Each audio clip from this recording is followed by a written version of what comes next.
Hello tout le monde et bienvenue pour celles et ceux qui tombent sur un live pour la première fois. Ce live qui réunit quand même entre YouTube et Twitch 400 personnes, c'est une dinguerie alors qu'il est minuit 52. Merci mille fois pour la force que vous donnez, sur la force que vous donnez sur le Tipeee. Allez-y, bombardez, balancez le lien à vos potes. On vise l'équivalent de 10 000 tipeurs à 1 euro par mois pour pouvoir bouger les lignes. On a bossé sur le projet de loi, j'en ai discuté avec le président de l'ONG Manus Legis qui nous a pondu un magnifique premier jet. Et là, je leur ai fait part de quelques retours. Ils vont en parler entre eux et revenir avec nous avec une version quasi def qu'on va pouvoir proposer aux députés. On ne lâche pas l'affaire. En tout cas, c'est un plaisir de pouvoir papoter avec vous. Si vous voulez continuer l'expérience sur le Discord, allez-y, n'hésitez pas.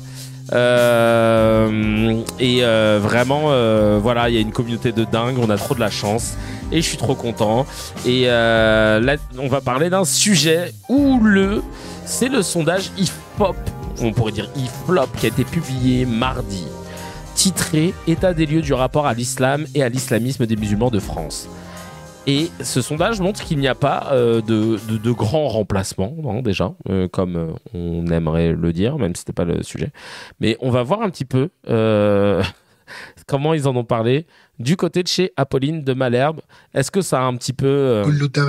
Hein, je mange. Ah ouais, je les ai intégrés sur le stream deck, j'étais obligé de vous le dire. Y'a pas de problème. Merci, Jean, je voulais le dire. Hein. Y'a pas de problème. Merci, c'est gentil. Hein, parce que, désolé, je vais le sortir de ton... Y'a pas de problème. Merci, heureusement que t'es là. Hein. Colomwani, joueur de foot? Je mange. Ah, Y'a pas de problème. C'est pas grave, tu sais pas. Allez, c'est parti. C'est plus IFOP, c'est IFOP, je te jure. Allez, c'est parti. Par contre, il y a les grands remplaçants sur Nova. Ah, bien vu. Et on embrasse évidemment toute l'équipe des grands remplacements menée d'une main de maître par Jamil Le Schlag, excellentissime. Allez lui donner toute la force nécessaire. Là, on n'est ni dans l'exagération ni dans le fait de minimiser, on est sur les faits et les chiffres précis. Et dans ces faits, il y a notamment le fait d'avoir pu mesurer la proportion qu'il y a en France de musulmans. Hein, et vous savez qu'il y a un sondage qui dit qu'en moyenne, les Français croyaient qu'il y avait 31% de musulmans en France. La réalité, c'est beaucoup plus faible, c'est 7%. 7% de musulmans en France. Ah tiens, les chiffres alors ça, chez les personnes âgées de 15 ans et plus. Bah alors et c'est une proportion qui progresse de manière régulière. Ils étaient... Ouah, les cernes. Ah bah, il a pas dû dormir. Quand il a vu le chiffre, il s'est dit non, c'est pas possible. Il est dégoûté, là. Il a passé toute la nuit à essayer de le démonter. 1% il y a 40 ans, mais par rapport à la dernière enquête de l'IFOP il y a 9 ans, ils étaient à 5,5%, donc on est loin du cliché du grand remplacement. Par contre, ce qu'on observe, comme vous le disiez, c'est un processus de réislamisation, déjà perçu par des experts comme Gilles Kepel dès les années 90, hein, notamment chez les jeunes et dans les banlieues populaires. Mais ce qui est bien sûr frappant dans l'enquête, c'est que ce rigorisme, il se limite pas qu'à la sphère individuelle, à des pratiques purement cultuelles. Il influence aussi leur vision de la société. Il y a une volonté assez ferme, notamment chez les jeunes, de vivre dans une société charia compatible. Charia compatible. Vous pouvez arrêter de dire ce terme, charia compatible? Moi, j'ai genre macOS compatible, USB-C compatible, un chargeur compatible. Ton chargeur à induction, il est compatible, mais charia compatible. Mais allez vous faire foutre d'instrumentaliser cette religion qu'est l'islam avec tous les mots que vous avez découverts grâce à vous. On a découvert la taqia, hein, on ne connaissait pas, hein, les musulmans ne connaissent pas la taqia, mais grâce aux éditorialistes, là oui, la taqia, on a découvert ça. C'est Jamil Le Schlag qui le dit. Ah, mais moi, je ne connaissais pas la taqia. Oh, super. Salut, Eddie Mitchell, ça va non, mais Sharia friendly, je te jure. Green Sharia, washing, Sharia compatible à la rigueur. Non, mais laisse tomber. Sharia compatible, ça me vénère. Bah, attends, je mets la fin de la vidéo. Dans lequel, eux, ils peuvent retrouver une partie des règles de vie que leur impose la religion. Charia compatible, dites-vous. Charia compatible depuis la mage iOS 18.8. C'est pour le bug est corrigé. La charia compatible, je crois qu'on en est la preuve. Bah oui, grave. La charia charnelle. Hein, c'est une charia figue de barbarie. Dis-nous, qu'est-ce que tu veux comme charia? Charia compatible, purée de pommes de terre. Il nous casse les pieds. Oh, purée de pommes de terre, mais c'est pas vrai, mais ça. Mais si, c'est vrai. Hein. Y'a pas de problème. Bah non, si, y a un problème, je suis désolé. Hein. Arrête avec ça. Et voilà que ça nous parle de rigorisme, d'islamisme, de charia compatible, de ci. Et le saviez-vous d'ailleurs, le directeur général de l'IFOP, cet institut qui enchaîne les sondages sur l'islam et les musulmans, s'appelle Frédéric Dabi. C'est pas l'inventeur du DAB, mais il est intervenant régulier sur la chaîne israélienne I24 News ainsi que dans les médias communautaires RCJ ou Radio J. Il participe à des événements du CRIF et il a même contribué au forum J'aime Israël aux côtés de Bernard-Henri Lévy. J'aime Israël avec Patrick Gluckman, Frédéric Ancel, Frédéric Dabi, donc lui, Alexis Lacroix, etc. Bref.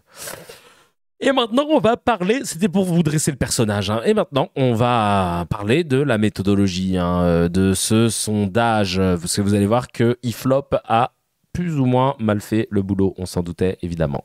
Alors, je vais commencer par un point. Je suis un peu embêté par la méthodologie. Et ça me dérange puisque l'IFOP est un institut très sérieux, mais je trouve Oui, j'ai oublié de ramener le costard, là, je suis en tournée, c'est pour ça. qu'il y a un peu des choux et des carottes, si j'ose dire, dans cet échantillon-là, qui n'est pas un échantillon de 14 000, qui est un échantillon de 1000 et quelques, qui a été extrait d'un premier échantillon de 14 000. Et dans ce millier de répondants, on met des musulmans français, des étrangers, et précise la notice de l'IFOP, des personnes maîtrisant mal le français. Pardon? C'est quoi ce sondage-là? Des étrangers? Donc déjà, tu parles, qui est censé être sur les Français de confession musulmane en France, tu mets des étrangers, tu mets des gens qui parlent pas le français, et va se faire foutre en fait. Alors, ça reste marginal, hein. Enfin, on va se dire. Bah oui, mais quand même. Il faut faire un travail sérieux, mais je suis juste un peu embêtée. Oui, il fallait que général, je le dise. les études se font à l'ordinateur. Là, ils ont appelé tous ces gens, donc effectivement, l'enquête a l'air très sérieuse. L'enquête, je ne remets Oui. pas en cause le sérieux de l'IFOP, encore une fois. Si, tu peux. Juste, je suis embêtée par l'échantillon. J'aurais préféré une enquête, par exemple, Avec plus de personnes. Non, mais que sur les Français de confession musulmane. Alors, je vais commencer par un point. Je suis un peu embêtée par la méthodologie. Et ça me dérange, puisque l'IFOP est un institut très sérieux, mais je trouve qu'il y a un peu Ah merde, c'est revenu au début. des choux et des carottes, si j'ose dire. Bizarre. Bizarre un petit peu la méthodo. Bizarre la méthodo.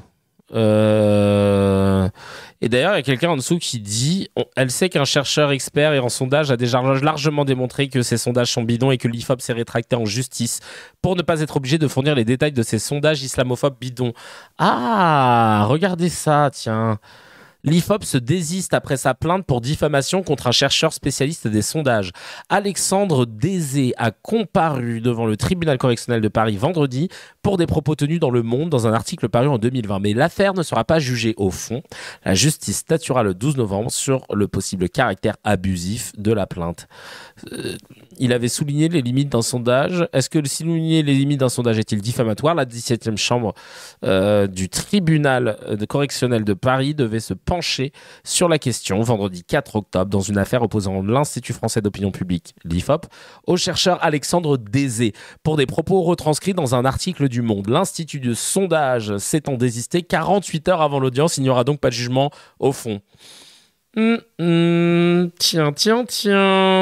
Est-ce qu'on n'est pas dans la suspicion, là, un petit peu? Est-ce que j'ai une musique un peu suspicieuse? Non, c'est pas du tout suspicieux, ça. Voilà. Moi, j'en ai pas, tiens. Comme par hasard, j'ai pas de musique. Alors que j'aurais pu en avoir. Non, c'est pas du tout suspicieux, ça non plus. Ça non plus, allez, on arrête là. Bizarre, hein, cette affaire. En vrai de vrai. Et la deuxième embrouille, c'est Paul Vanier qui débunk son sondage.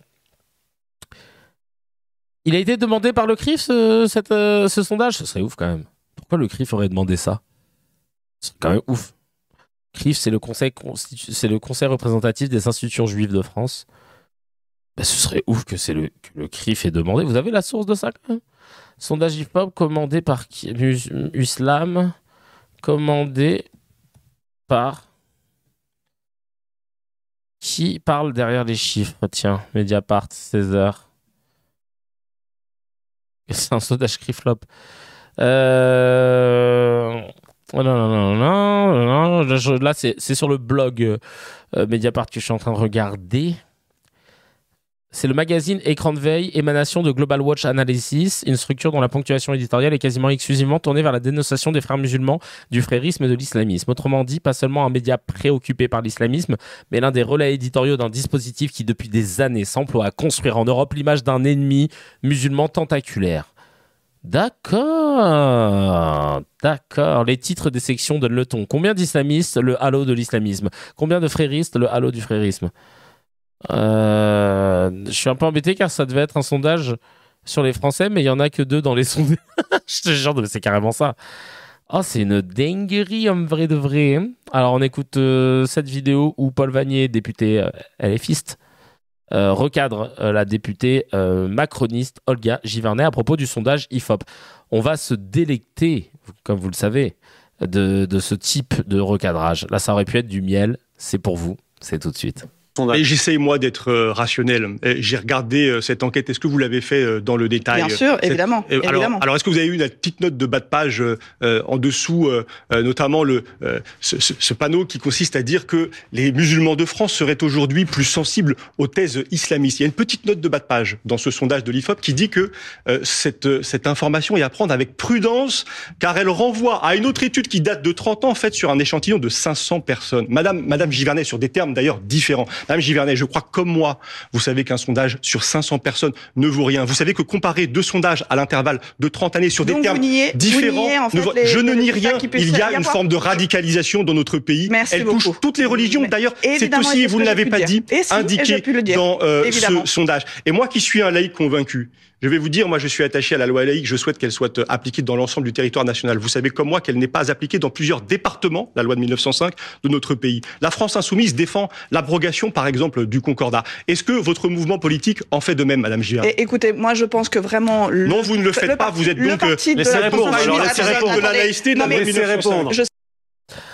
Ils sont nuls à chier, hein, les macronistes, on va pas se mentir. Hein. Ils sont arrivés en mode Startup Nation, on va tout tuer, on est nouveau, on est jeune et ambitieux, parfois vicieux. Et puis là, maintenant, c'est vraiment devenu les raclures de chiottes, genre, tout le monde peut débattre avec un député macroniste, vous les rétamez. Hein. Honnêtement, là, c'est devenu... Parce que même... Pourquoi? Parce que comme leur leader est nihiliste, il n'a aucune valeur, d'accord? Il est animé uniquement par ses ambitions personnelles, mais il n'a aucune valeur sur laquelle il s'assoit, sur lequel ils se reposent. Et ben eux, en fait, ils sont perdus. Quand t'es macroniste, c'est quoi que tu défends comme valeur? Là, en 2025, c'est compliqué de dire c'est quoi les valeurs du président, c'est quoi les valeurs de... Quand t'es macroniste, t'es dans la merde. T'es là, nous, c'est... franchement, qu'est-ce qu'ils avaient dit dans le mail déjà, là? Nous, c'est quoi, là, en ce moment, ce qu'on défend? Ça, vraiment, c'est ce niveau-là, hein. C'est des cuvapisses. C'est des cuvapisses. C'est que des stagiaires au gouvernement, je te jure. Non, bah, ça bouge tellement en même temps. Le journal Le Monde avait déjà démontré que l'IFOP était une fraude, hein, comme je vous l'ai dit. C'est ce qu'on a lu juste avant, mais je l'avais mis là, j'avais zappé. Et maintenant, revenons à Frédéric Dabi. Frédéric Dabi, inventeur du DAB, mais surtout patron de l'IFOP. Voilà ce qu'il disait devant une commission. Peut-on falsifier une enquête d'opinion? On lui a posé la question. Écoutez sa réponse. C'est pas forcément très rassurant. Les sondages d'opinion tels qu'on le fait ne sont pas une science, mais les fondements reposent sur une science qui est la science statistique. Alors, est-ce que l'on peut falsifier une enquête d'opinion? Oui, bien sûr, oui. Voilà, chaque mois, je teste la popularité de 50 personnalités politiques. Et on peut imaginer qu'un institut X ou Y, un sondeur Y ou Z va changer les chiffres. Naturellement, à l'IFOP, ce n'est jamais arrivé. Oui, bah, le fait que tu le dises, Chacal, ça en dit long. Qui dit ça? Oui, il y a des gens qui peuvent parfois faire pipi dans le lavabo de leur chambre d'hôtel. Alors, évidemment, moi, ça ne m'est jamais arrivé, mais oui, c'est vrai. Non mais sérieux, le mec il s'est cramé, Chacal. Oh. Voilà, donc je m'arrête là. Bah oui, arrête-toi là parce que je m'arrête là parce que je suis en train de me vendre quelque part. Je vais m'arrêter là. Hein. Ce n'est pas une science, on fait ça de la science statistique. Bien sûr, on peut tricher comme absolument partout. Et Il est encore en train de bugger. Bien sûr, on peut tricher. Merde, pourquoi j'ai dit ça? Putain, je parle trop fort. Partout. Je sais pas, j'ai voulu dire partout. Je considère qu'à l'IFOP, on ne triche pas. Mais je considère qu'elle est FOP, on ne triche pas. Je viens de me merder. J'ai merdé. J'espère que ça s'est pas trop vu. Du tout. Très bien.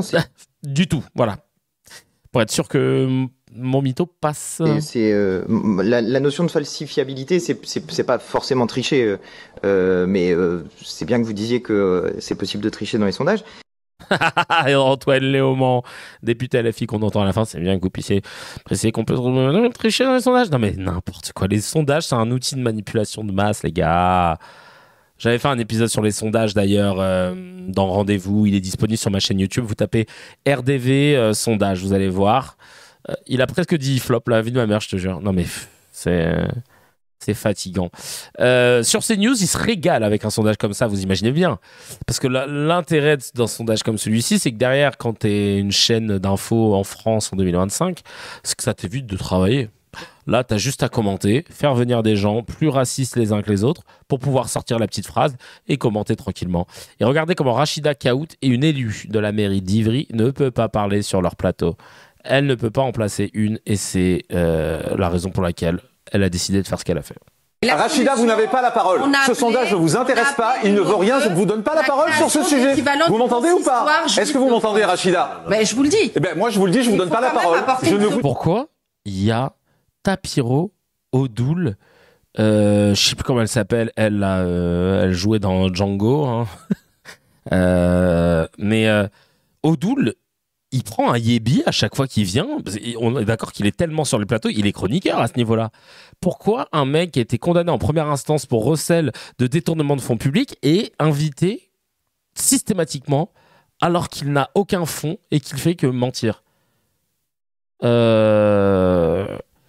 Si tu fais un redressage des valeurs comme de la merde, tu fais mentir un sondage. Ah bah ouais, c'est possible.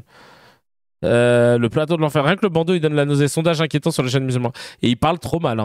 Il parle vraiment trop mal, Morandini. Là. T'as le pédocriminel, t'as Tapiro, le mytho, pro-génocidaire, t'as Odoul, qui a été condamné en première instance. Non mais... Je ne vous donne pas la parole sur ce sujet. Pour constater. Mais vous constatez rien. Vous ne constatez rien. Non. Mais parle bien, chacal, en fait. Calme-toi, là. Oh, t'es cru où? Non. Les musulmans vous ne constatez rien. T'es pas dans une cour de récré, là. Vous ne constatez rien. Cour de récré. T'as capté? De la radicalisation. Vous faites de l'intox. Vous faites de l'intox. Ah bah, alors là, c'est vraiment le camembert qui dit Roquefort tu pues. T'as Morandini sur CNews qui dit à une élue, vous faites de l'intox. Chacal, est-ce que tu connais même la définition de l'intox? Lui, il croit que c'est quand tu donnes des chiffres. Il n'a pas compris, lui. Vous faites de l'intox. Je ne vous donne pas la parole. La parole est à Massinissa aussi. Il y a un moment, il faut quand même donner des solutions. Mais vous ne donnez rien. Vous faites du vent. Vous faites du bruit avec votre bouche. C'est tout ce que vous faites. Il est insupportable, le pédocriminel, là. Vous faites du bruit avec votre bouche, c'est tout ce que vous faites. Vous voulez pas ce que vous dites ne sert à rien. Vous voulez pas entendre des solutions. Non, mais parce que vous n'avez pas de solution, vous faites du vent. Sur un constat. C'est du vent. Massinissa aussi, vous n'avez pas la solution. Est-ce que vous m'entendez? Pas de solution. Est-ce que vous m'entendez ou vous avez un problème d'audition? Je vous le dis. Est-ce que vous m'entendez ou vous avez un problème d'audition? Vous voulez qu'on reste en fait à constater des choses qui sont en train de desservir. Je veux que vous répondiez aux questions alors que vous ne parliez pas. Non, mais non, je peux pas. Je peux pas ne pas parler. Je suis désolée. Bah oui, mais alors répondez aux questions. Une solution. Je réponds à votre question. Non, vous ne répondez jamais aux questions. Vous n'avez pas la parole, ça vous l'entendez? Est-ce que vous entendez que vous n'avez pas la parole? Ah, mais heureusement que j'étais pas là. Hein. Bon, je dis ça, mais j'aurais rien fait. Est-ce que vous entendez? Le mec a pas de couilles. Je dis ça, mais bon, j'aurais sûrement dit il reste de l'eau? Vous n'avez pas la parole. Alors je m'en vais. Eh bien, au revoir. Eh bien, au revoir. Au revoir. Merci d'être venu. Je ferai Massinissa aussi, c'est à vous. Merci. Voilà, vous ferez votre commentaire toute seule puisque vous parlez toute seule de toute façon. Oh là là là là. Non, je veux avoir des gens qui répondent aux questions et pas des gens qui font du bruit avec leur bouche juste histoire d'occuper le terrain.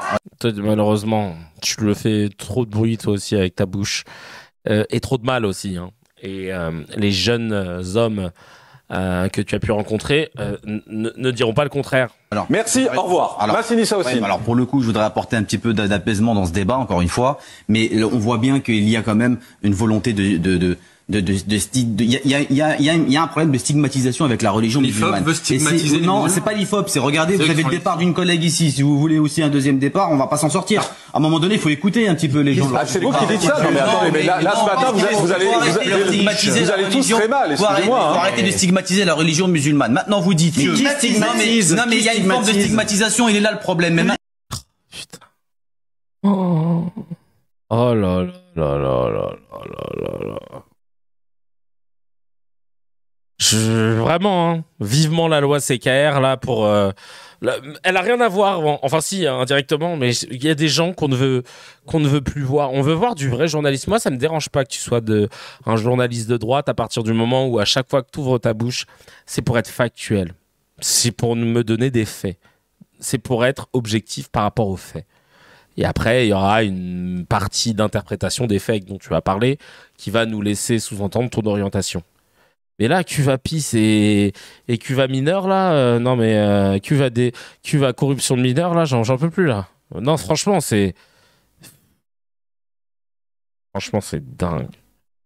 C'est dingue, vraiment. Et Odoul qui est là, tu sais même pas pourquoi. Bon, là, il parlait pas dans l'extrême, mais c'est vraiment horrible.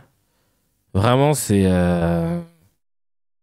y a Chris qui dit cette chaîne cherche à créer une guerre de religion en permanence. Ce qu'ils ne comprennent peut-être pas, c'est qu'ils seront les premières victimes si ça pète, car beaucoup de personnes en ont marre de les entendre et sûrement beaucoup seront devant leur chaîne d'infos. Si ça pète, ils seront les premières victimes et ils auront sûrement pas le temps de fuir ailleurs. Sec Thieba qui dit le pressing qu'il fait sur elle est insultant, rabaissant, et là tu as le public qui ne dit strictement rien et le mec derrière, une fois qu'elle est partie, prend sa défense. Il me laisse même vouloir partir, même pas étonné qu'il reste à la fin. Le titre n'est vraiment pas bon, c'est plutôt elle quitte le plateau parce qu'un psychopathe, sociopathe névrosé, déviant sexuel et condamné pour pédocriminalité la traite comme une merde et refuse de lui donner la parole parce qu'elle donne un avis qu'il n'accepte pas, et il ne faut pas montrer que cette séquence, ça a commencé dès le début de l'émission. Merci Ayman, c'est vrai que tu as rétabli la vérité et c'était bien de le rappeler. Ça c'est pour toi Ayman, ce petit big up. Et là on a Véronique Jacquier qui est journaliste. Et regardez ce qu'elle dit sur CNews toujours. Hein. J'attends juste que ça charge un petit peu. Mais Ayman, il a dit les termes en direct de la station. Hein. La station thermale, elle était ouverte pour lui.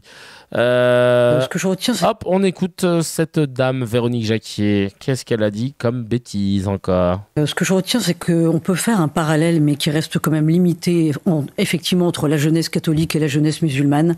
C'est-à-dire qu'il y a un besoin de ferveur, de véritable spiritualité incarnée. C'est-à-dire, par exemple, les jeunes catholiques à la messe se mettent à genoux, alors que la génération précédente avait oublié qu'on pouvait se mettre à genoux dans une église.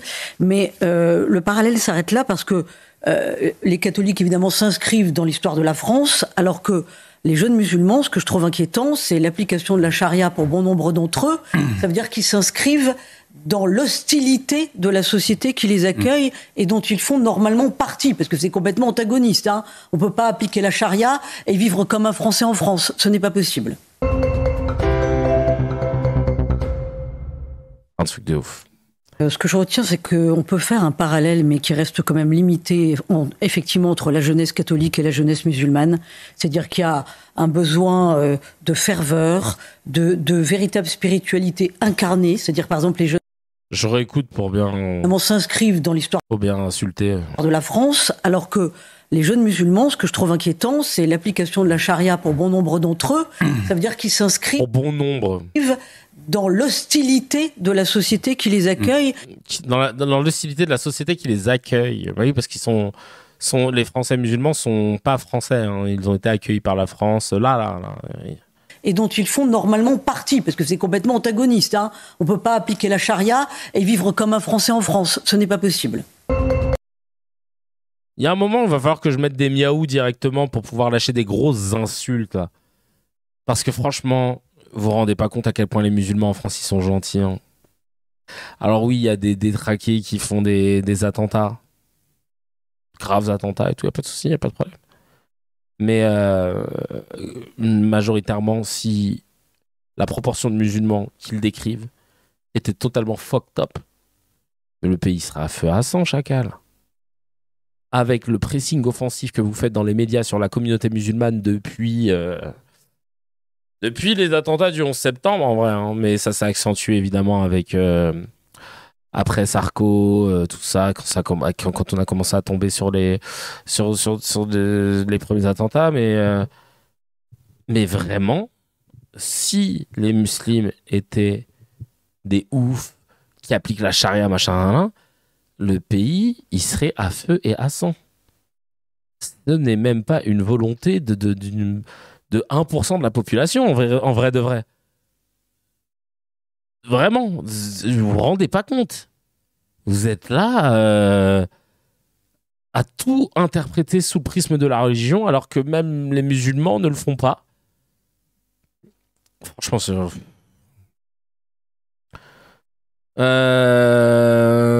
Si on était si nombreux que ça, avec tout ce qui s'est dit, on aurait déjà colonisé la France. Et voilà Jeanne d'Arc. À nos secours. Mais même pas, merde, la charia, c'est juste l'application d'un code de vie, c'est pas un tuto terrorisme, bordel de merde. Et évidemment, je parlais pas de la charia. Hein. Mais oui, et évidemment, mais... Allez vous faire foutre.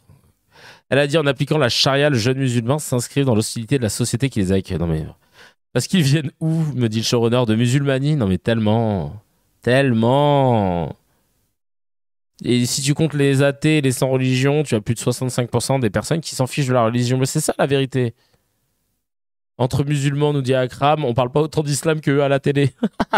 Il va nous falloir au moins 25 Coupes du Monde de foot 98 avec Zidane pour faire reculer le racisme islamophobe en France. La charia a plusieurs significations, c'est Mohamed Bajrafil qui l'a dit. Ah putain, la belle époque où il était invité sur CNews. Hein. Il est loin ce temps. Il y a Goldnadel aussi qui lui parle de société d'accueil. Écoutez-moi, ce passionnément raciste, passionnément islamophobe, regarde, écoutez ce qu'il dit là. Franchement, c'est...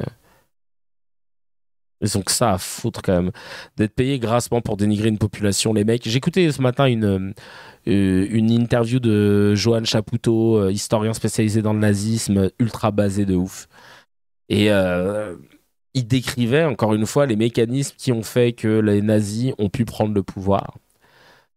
D'ailleurs, on leur a donné, hein, ils n'ont pas été élus démocratiquement, contrairement à ce qui est dit souvent dans le narratif. Ah bah, les gens ont voté pour... Non. C'était le chancelier qui a désigné Hitler. C'est le président qui a désigné Hitler, je crois. Si je dis pas, j'ai plus les noms, parce qu'il avait tellement de noms allemands. Et qui se dit que ça pouvait être un bon compromis. Par rapport au score qu'il faisait, etc. C'est vraiment comme ça que ça s'est fait. Et puis l'autre, après, il a pris... Il a pris le pouvoir. Une fois qu'il a pris le pouvoir, après, il a hop, on va arrêter là cette histoire de démocratie. Hop, et voilà.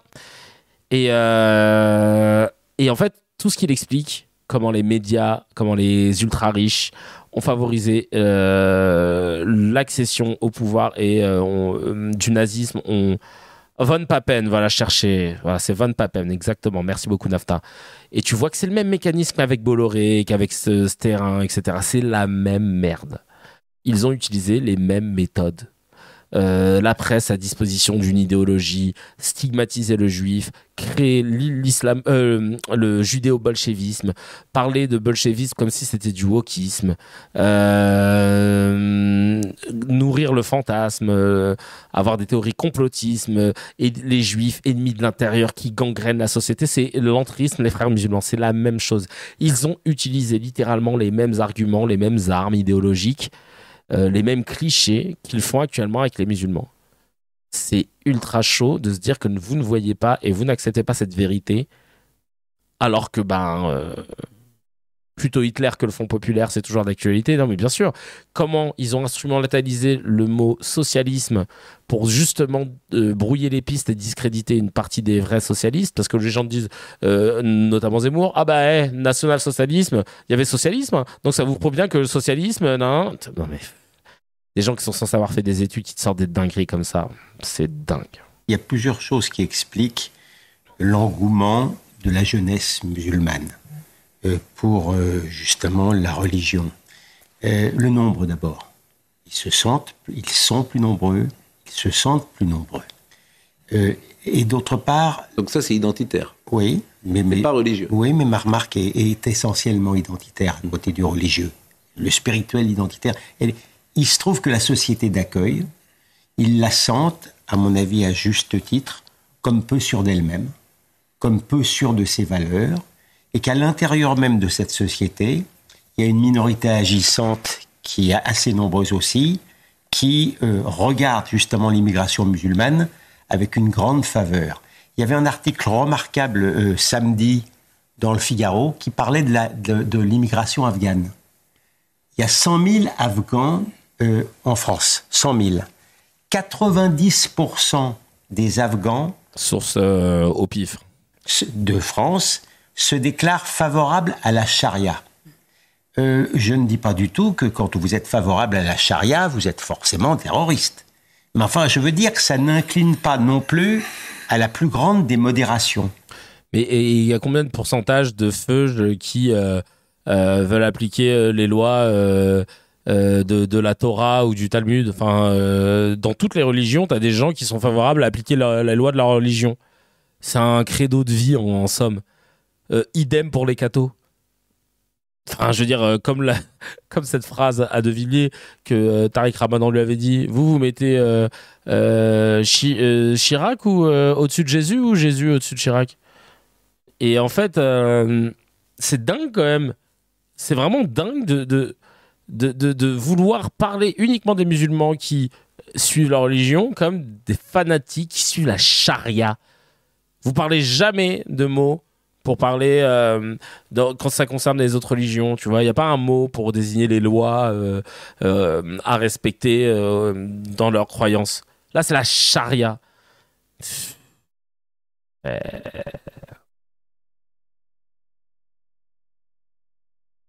Hop. Ah, le président, c'était Edenbourg. Vous avez d'une part la faiblesse du peuple indigène. Von Papen, c'est celui qui voulait contrôler Hitler. Ok, d'accord. Et d'autre part, effectivement, les nouveaux... Et du coup, De Villiers avait répondu, Jésus. Arrivants se sentent de plus en plus, d'autant plus dans la supériorité que les indigènes se sentent dans l'infériorité. C'est ce qui nous arrive actuellement. Et pardon de le dire... Juste, rien à voir, je vois qu'il y a beaucoup de Mauriciens qui suivent, ça fait plaisir. Bon, il y avait Chezou, et là je vois Luna qui nous met le drapeau. Et qui position correcte, en place, toujours mopé là. Je ne considère pas ça comme extrêmement sécurisant. Ouais, bon, il a raconté de la merde, j'ai pas besoin d'épiloguer là-dessus, mais c'était comme ça tout le temps. Immigration musulmane, mais c'est une religion, c'est pas une nationalité. La musulmanie n'existe pas, Goldnadel, va falloir arrêter avec ça. Showrunner il a mis la charia avant les bœufs. Excellent, bravo, on peut applaudir. Et un polémiste chez Laurence Ferrari nous a sorti la carte Boualem Sansal. C'est pas Boualem Sansal, c'est Boualem Sansal. Allez, c'est parti, on écoute. Qu'est-ce qu'il a sorti? Alexandre Devecchio, vous qui avez publié Alexandre Devecchio. Ce matin, cette étude de l'IFOP. Oui, effectivement, c'est très inquiétant. Et pour en revenir à Boualem Sansal, il faut lire Gouverner au nom d'Allah. Gogot Nadel, ça va être son nouveau surnom. Raconte comment l'Algérie a basculé. On oublie qu'après la guerre d'indépendance, l'Algérie était un pays plutôt à gauche, plutôt libre, où il n'y avait absolument pas de voile. Et d'ailleurs, les rapports avec la France étaient meilleurs tout de suite après la guerre qu'ils ne le sont aujourd'hui. Et puis, l'Algérie a basculé dans la guerre civile avec près de 300 000 morts. On égorgeait son voisin, la décennie noire dans les années 90. Et dans Gouverner au nom d'Allah, Boualem Sansal dit que ça a commencé par le voilement des femmes et qu'au début, lui-même d'ailleurs trouvait que c'était un folklore sympathique, ne voyait pas le danger. Ensuite, ça a continué avec l'arabisation de l'Algérie, notamment à l'école. Et il pointe vraiment le parallèle avec la société française. C'est comme ça que ça commence. Alors, je sais pas si on va devoir s'effacer, mais en tout cas, ça laisse augurer de moments extrêmement violents, d'une société extrêmement violente. C'est plus Boualem Sansal, c'est Boualem Sansal. Non, Alexandre, on ne va pas forcément vers la violence, mais il faut prendre ça très au sérieux. Je comprends pas là la déviation qu'il a prise là, on lui a dit le chemin il était coupé, le frère il a pris une déviation Waze, t'as peur. Ça c'est violent. C'est violent. Je vous dis comment ça s'est passé en Algérie, parce que quand les islamistes, parce que tout ça c'est des marqueurs de l'islamisme, pas de l'islam, de l'islamisme, sont majoritaires dans une société, ils sont nettement moins sympathiques qu'au début. Là, ils nous expliquent que le voile c'est bien, c'est la liberté de la femme de s'habiller comme elle le souhaite, mais ensuite c'est la caserne. J'entends. Il a mis Waze en mode taxi, tu prends les couloirs de bus tranquille. De ouf. Le mec, il a pris un raccourci par Mario Kart tellement vénère qu'il est passé sur la Super NES à la Switch 2. Non mais la vie de ma mère. La vie de ma mère. J'ai même pas entendu quand il parlait de Boualem Sansal. Je crois que j'étais en train de lire le chat. À quel moment il a dit Boualem Sansal ? Le danger, ensuite, ça a continué avec l'arabisation de l'Algérie, notamment à l'école. Et il pointe vraiment le parallèle avec la société française. C'est comme ça que ça commence. Des décennies noires dans les années... Dans Gouverner au Nodala, Boualem Sansal dit que ça a commencé par... Ah oui, voilà, c'était là. Ok, d'accord. C'était juste pour moi, là. Hein, c'était juste pour voir. Et là, t'as Hélène Rouet qui analyse les chiffres. Personne ne sait qui c'est, Hélène, mais elle est venue pour nous analyser les chiffres. Là, ils se sont dit, Chacal, chez CNews. Chez CNews, là, ils se sont dit, les gars, on a le sondage qu'on attendait depuis des mois. Sondage IFOP sur l'islam. Je veux que toute la rédaction... Elle est où, Hélène ? Laisse le balai. Viens. Mais passe au maquillage, tu vas analyser les chiffres. Toi, après, Fatima... Non, pas toi. Oui, Gontran, viens toi aussi. Oui, je sais, t'es webmaster, on s'en fout. Tu vas tout le monde. Il est là, Boualem Sansal ? Il est Boualem Sansal. Ramenez-le, je veux que tout le monde analyse les chiffres, c'est génial. Là, pour eux, ce moment-là, c'était l'équivalent dans une boîte classique d'un pot du CE. Voilà, c'est vraiment... C'était une activité de... comment ils appellent ça ? De team building, vraiment. Voilà ce qui nous interpelle le plus et qui va sans doute faire réagir le plus. Le rapport à la loi islamique, c'est-à-dire la charia. 46% des tous les Boualem venaient. Boualem sans salle, Boualem avec la salle, Boualem qui a réservé une salle, Boualem sans sel, Boualem... Ils sont où je veux tous les Boualem. Ramenez-moi tous les Boualem, parce que là, il va falloir commenter ce sondage. C'est sur l'islam. Ça dit que l'islam, c'est de la merde. Allez-y, là, je veux tout le monde. Boualem sans sucre. Boualem 0, Boualem light. Ramenez-moi aussi... Non, mais parce que là, il faut commenter, les gars. Hélène Rouet. Hélène, je sais pas qui t'es. T'as un badge visiteur, vas-y, viens. Boualem rit. Oh, Boualem sans solde. Boualem sans solde, Boualem solde de tout compte. Boualem sans sauce.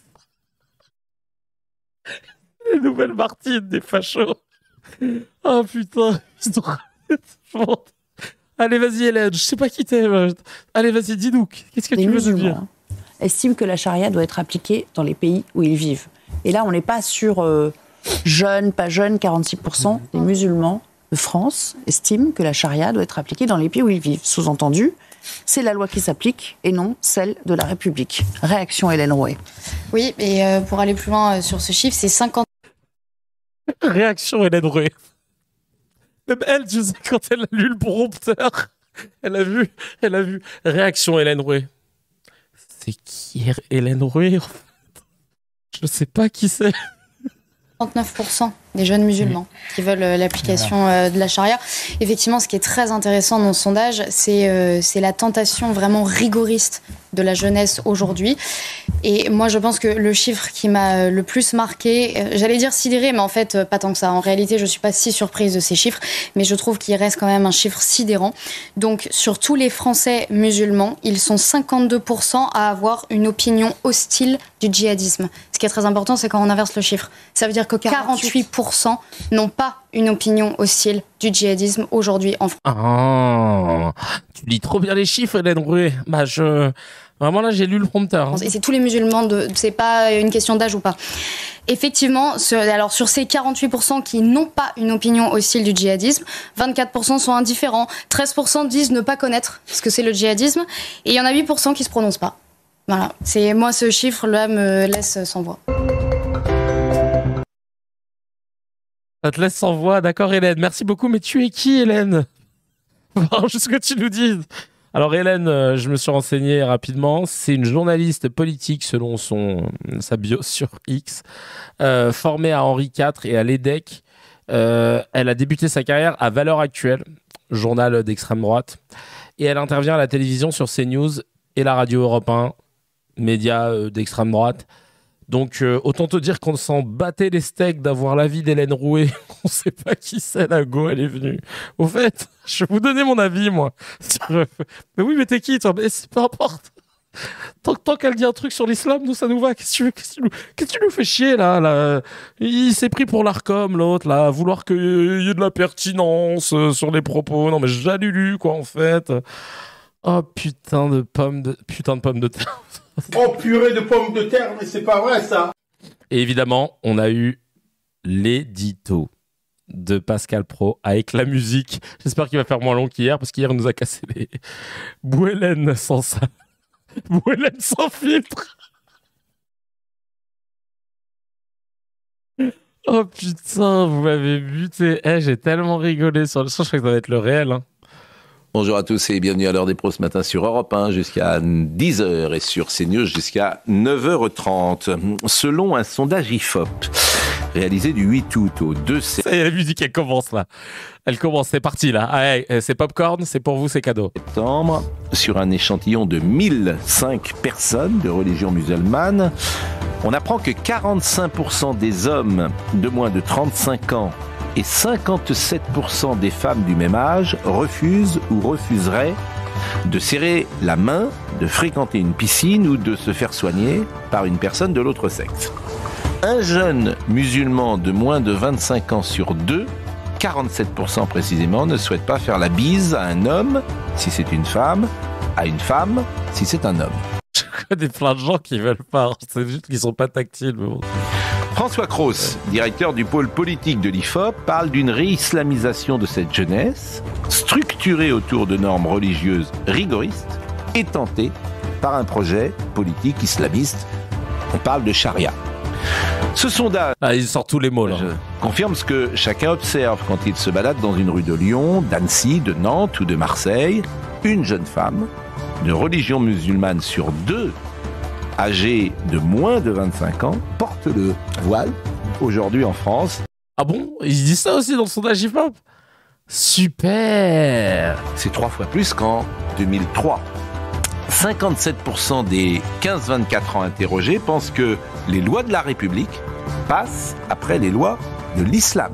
Tout comme Philippe de Villiers et tous les droitards. Demande à Vincent Bolloré ce qu'il pense des lois chrétiennes. Et si il met Jésus avant Macron, Macron avant Jésus. Espèce d'abruti. Alors il ne s'agit pas de porter un jugement sur ces pratiques et... Non, il ne s'agit pas de le faire, mais... c'est ce qu'on est en train de faire. Sur ses convictions, mais de constater qu'elles contreviennent à une histoire, à une religion, à des mœurs de tradition française. C'est une autre culture, avec d'autres valeurs, d'autres règles, d'autres coutumes, importées par une immigration massive et qui changent, qu'on le veuille ou non, le pays. C'est aussi un échec de l'assimilation. Les immigrations précédentes se fondaient dans la République. Oui, ils fermaient leur gueule, on pouvait leur cracher dessus, leur dire la Zoubida, le squatter, Mokhtar il a volé, c'était cool.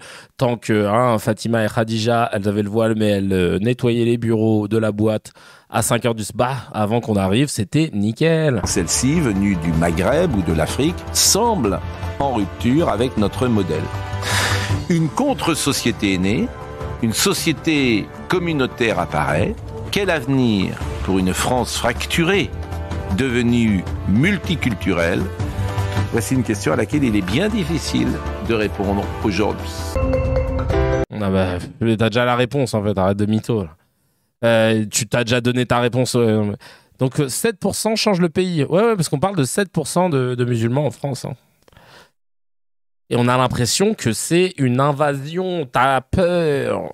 2 minutes de vide, 2 minutes de haine, 2 minutes où tu craches et tu stigmatises une communauté. Je vois que vous avez été très inspiré dans le chat avec les Boualem.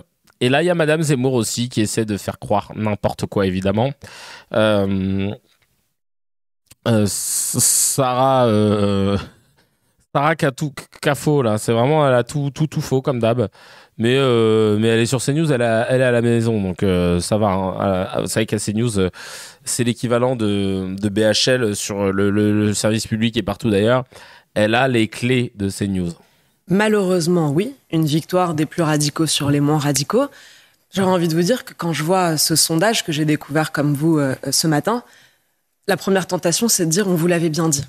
Et ensuite, on se dit que l'heure est grave et qu'on n'a pas envie finalement d'avoir raison contre son propre peuple et contre l'intelligentsia, et parce que souvent notre propre peuple a vu, comme nous, la montée de ce danger islamique. Pas certaines élites. Et pas certaines élites. Mais l'heure est tellement grave qu'on va se passer de ça et plutôt dire regardons l'avenir. J'adore. Dès qu'on sort à Blaze, vous savez, Sarah du faux. Sarah qui a faux, Sarah qui a fouille, Sarah Clacos, Sarah qui a faux, Sarah sans seul. Écoutez-nous maintenant, parce que quand vous voyez la tendance exponentielle de ces chiffres, quand vous voyez que dans la jeunesse, la prévalence notamment des idées djihadistes, vous avez presque un tiers des jeunes musulmans. Avec une bascule à partir de 2016, après Charlie. Donc. Ouais. Donc ça bat en brèche toute la théorie de l'extrême minorité. On avait l'impression, vous savez, on parlait de loup solitaire. On avait l'impression qu'il y en avait 10 à Trappes, 10 à Lunel, et puis après que le problème était réglé. Là, on voit bien qu'on parle d'un tiers des jeunes. Ce sont des chiffres qui sont colossaux. Donc la question qui se pose, c'est celle de l'avenir. C'est très bien. Vous avez cloué au pilori des hommes comme Éric Zemmour, qui vous avait prévenu il y a déjà 30 ans de ce danger. Bon, elle défend son queue, mais... Ne mettez pas encore 30 ans à refuser ce constat. Acceptez-le maintenant. Exponentiel, hein, exponentiel. Les chiffres sont... Regardez, c'est même Damien Rieu il s'était fait punchliner, il avait tellement mal interprété les chiffres en disant il y a 75% de plus de musulmans et tout le monde fait non, mais Chacal, c'est passé de 5 à 7% en fait, c'est ça qu'on disait. 7%.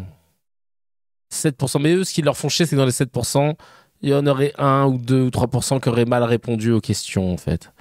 Elle dit que de la merde, elle parle de loups solitaires, de musulmans, de djihadistes. En vrai, sur CNews, ils parlent plus d'islam que les musulmans eux-mêmes, comme vous l'avez dit dans le chat. C'est un tiers des jeunes pèlerins sur les 500 pèlerins. Un tiers des jeunes sur les 500 sondés. Il faut pas l'oublier. 30 ans, comme l'écart d'âge avec ton mec. Oh punchline. Et pour conclure, on va lire un titre.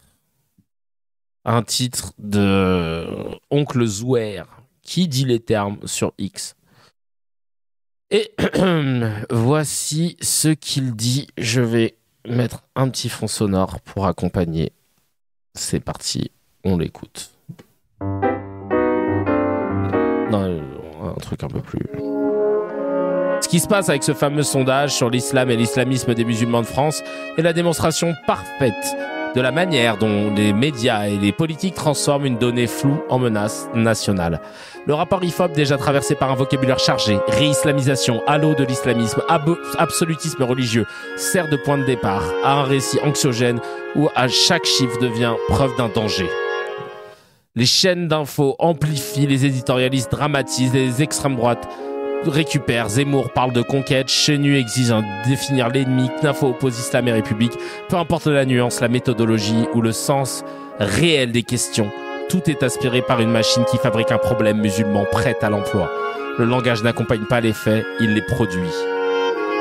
Bon, j'ai cramé, hein, il a utilisé ChatGPT. Maintenant je sais, parce que je l'utilise aussi. Quand quelqu'un utilise ChatGPT, il met ça là. Tu vois là, ce tiret ultra long que personne n'utilise naturellement. Personne ne met ça quand on écrit. Ça, c'est du ChatGPT dans le texte. Voilà. Si vous aviez un doute, un jour, quand vous voyez quelqu'un utiliser hop, ou alors que d'un coup dans son texte, il y a des mots en gras. Bon là, c'était pas le cas. Bon, voilà. Mais c'est bien. Voilà, pas de souci, on est ensemble. Mais bon, voilà, tout ça pour vous dire que c'est vraiment fatigant de voir qu'en France, on n'évolue pas. Dès lors qu'il s'agit de tirer sur la communauté musulmane, on le fait. Et on fait monter la haine de l'autre en inventant des peurs. On a démocratisé des mots comme islamo-gauchisme qui n'ont aucune valeur scientifique. Grand remplacement qui, pour le coup, est une idéologie mortifère qui a déjà tué à plusieurs reprises. On parle de charia, de taqiya.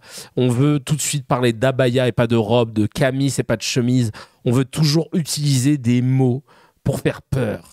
Et on insiste dessus, islamisation, islamiste, entrisme, tous les mots en isme qu'on a vécu là ces derniers mois, c'est lunaire, entrisme, frérisme, proche des frères musulmans. Et il n'y a aucun musulman qui sait te dire ce que sont les frères musulmans réellement. Mais eux, ils savent mieux que les musulmans. Et c'est là que le bas blesse.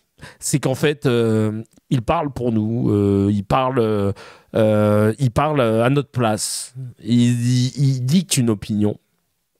Et il n'y a pas de contre-pouvoir. C'est pour ça qu'il faut une loi. Il faut une loi CKR. Une loi CKR qui te dise, là, tu as dit quelque chose qui n'était pas sourcé, il va falloir que tu t'excuses. Tu ne veux pas le faire parce que tu as trop d'ego. Alors dans ce cas, tu vas prendre un blâme. Et au bout de blâme, tu ne pourras plus parler dans les médias. Et d'un coup, ça va changer la donne. D'un coup, tu vas te dire, ah ouais, en fait, j'ai une responsabilité quand je prends la parole. Parce que, et pour finir là-dessus, tu parles tous les jours d'islam, de musulmans et de cette menace musulmane. Tu mets une pression de dingue sur la communauté musulmane. Les gens sont à la gorge. Ils en ont marre d'entendre parler tout le temps d'eux. Tu vas pousser à bout des gens en attendant que ça pète, pour pouvoir dire, je vous l'avais dit. Tu sais, c'est comme si, en fait, tu avais une bouteille et que tu n'arrêtes pas de dire, attention, cette bouteille, elle peut éclater par terre. C'est une bouteille en verre, tiens, comme celle-ci. Une bouteille en verre, et tu joues avec. Hop, hop. En disant, putain, si elle tombe, les verres et les morceaux de verre, ils vont s'éclater par terre, vous allez voir, vous allez avoir mal aux pieds. Puis, à force de jouer avec, au bout d'un moment, tu la fais tomber. Elle s'éclate par terre, il y a des morceaux de verre partout. Tu dis, vous l'avez dit ou pas? Vous allez faire mal aux pieds. C'est un peu ce qui se passe. Et c'est fatigant. Ça humilie les gens constamment. Ça nous pousse dans des retranchements incroyables. Ça nous sépare les uns des autres. Et le problème, c'est que les médias sont encore très écoutés. C'est pour ça qu'il faut les réguler. C'est pour ça que la loi CKR est importante. Parce que les médias sont écoutés. Donc je pense toujours à ma maman, 72 ans, qui suit l'actualité en regardant les infos. Imaginez-vous ce qu'elle voit si elle va sur les chaînes d'infos françaises. Qu'est-ce qu'elle va entendre à chaque fois? Et du coup, pour qui elle va voter finalement? En pensant, et à juste titre, et je lui en voudrais pas. Je lui en voudrais pas. Parce que elle n'a pas le réflexe. Alors là, elle s'est mise à écouter CKR. Bisous maman si tu m'écoutes. Elle n'a pas le réflexe. Et l'éducation à l'image qui permet de se dire, attention, là, il y a des précautions oratoires. Là, il y a des chiffres qui sont lancés mais sans source, etc. Elle n'a pas ce truc-là. D'où l'intérêt de réguler les médias urgemment et de façon ferme. Parce que les médias fabriquent une opinion publique qui touche les vieux. On est dans une gérontocratie. Et c'est les vieux qui se mobilisent le plus dans les urnes. Parce que les jeunes, et je les comprends, quand ils voient ce qui se passe, qu'est-ce que je vais aller voter? Et voilà ce qui se passe. Chacal, si tu as kiffé l'épisode, appuie sur abonne-toi, mets un petit j'aime et clique sur la cloche, ça fait plaisir. Pour voir l'épisode en entier, c'est sur la chaîne CKR Replay que ça se passe. Il y a le lien dans la description et évidemment, l'épisode en entier est disponible sur toutes les plateformes de podcast, Spotify, Apple, Deezer.